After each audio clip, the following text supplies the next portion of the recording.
Jika kalian suka permainan catur yang dingin dan membosankan, mungkin channel ini tidak cocok untuk kalian.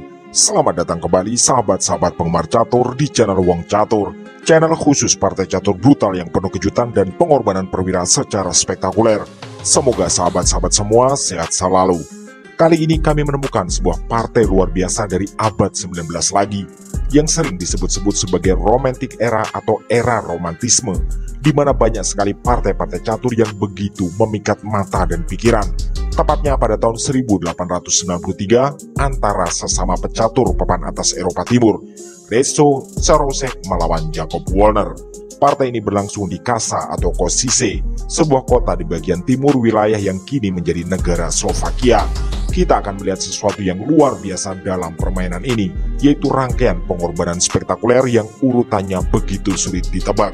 Seindah dan semengejutkan apa langkah-langkah dalam permainannya? Ikuti sampai video benar-benar selesai, siapkan fokus, bersiaplah tercengang, dan mari kita mulai.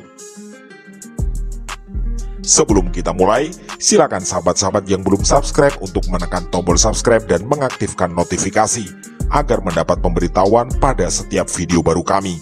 Pada permainan kali ini, Redzio Czarosek memegang buah putih dan Jakub Wallner memegang hitam. Permainan dimulai dengan pion E4 dan pion E5. Redzio Czarosek kemudian mendorong pion ke petak D4, mencoba membuka kemungkinan pertukaran di area pusat. Hitam menerima tawaran pion kali pion. Redzio Czarosek ternyata tidak memukul kembali pion tersebut. Dia melanjutkan dengan dorongan pion C3 kembali menawarkan pionnya. Ini disebut dengan Danish Gambit atau Gambit Denmark. Jakub Wallner kembali menyambar dengan pion kali pion. Dan untuk kedua kalinya, Redzio Czarosek tidak memukul kembali pion sehingga secara materi putih tertinggal 2 pion.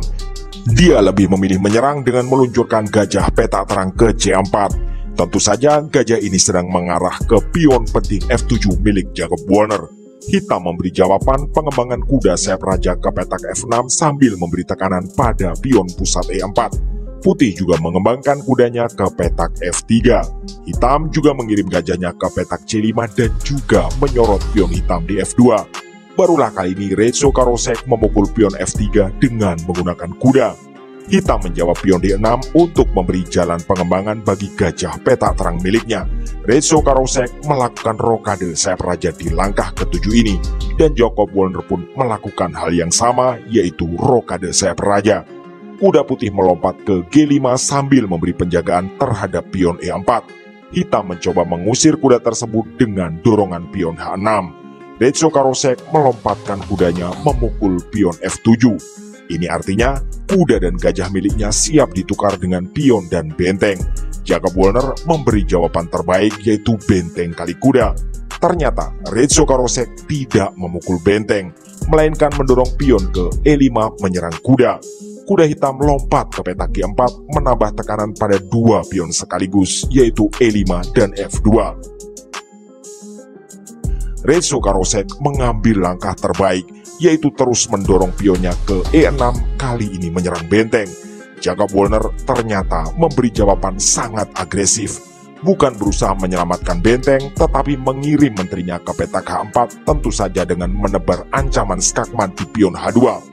Redzio Czarosek mengambil tempo terlebih dahulu dengan pion kali benteng skak. Jakub Wallner memberi jawaban terbaik, yaitu menggeser rajanya ke petak F8. Putih juga memberi lanjutan terbaik, yaitu gajah ke F4 memberi pengawalan pada pion penting H2 yang sedang berada dalam bidikan menteri hitam. Ada hal penting di posisi ini. Pion putih F2 sedang berada dalam tekanan 3 perwira putih, yaitu kuda, gajah, dan menteri. Sedangkan pion tersebut hanya dikawal oleh benteng dan raja milik putih. Tentu saja serangan hitam juga sangat berbahaya. Jakub Wallner memanfaatkan hal tersebut dengan kuda kali pion F2. Terlihat jelas ancaman discover skak oleh gajah dengan membuka kuda di langkah berikutnya. Ternyata Redzio Czarosek tidak berusaha menjaga pertahanan. Dia justru melakukan serangan balik yang membuat partai ini semakin menegangkan, yaitu memajukan menterinya ke petak E2. Peluang ini coba dimaksimalkan oleh hitam dengan kuda G4 discover skak oleh gajah. Putih mengambil langkah terbaik, yaitu menggeser rajanya ke petak sudut H1. Karena ada ancaman skak pula oleh Putih dengan Menteri ke E8, Hitam mengantisipasi dengan Gajah ke D7 demi menjaga peta tersebut. Retso Karosek menambah amunisi serangan dengan menggeser benteng A ke E1 untuk memberi dukungan bagi menterinya. Jacob Wolner pun menambah penjagaan bagi petak E8 dengan membuka kuda ke petak C6. Kini, petak penting E8 telah terjaga oleh Gajah dan benteng milik Hitam. Tapi ternyata ini tidaklah cukup dan kita sampai di segmen kuis. Ini adalah posisi skakmat dalam 3 langkah asalkan Putih tidak salah mengambil jalan. Hanya ada 1 langkah yang benar untuk mewujudkan hal tersebut dan Retso Karosek berhasil menemukannya.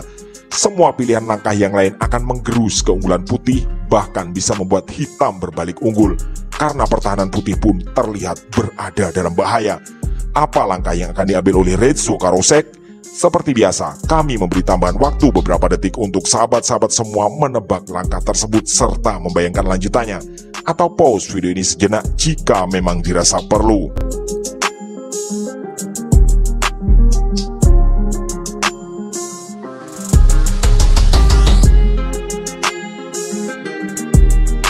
Oke, terima kasih dan selamat bagi yang tebakannya benar.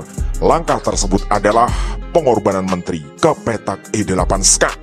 Ya, Putih menumbalkan perwira tertingginya demi misi ini.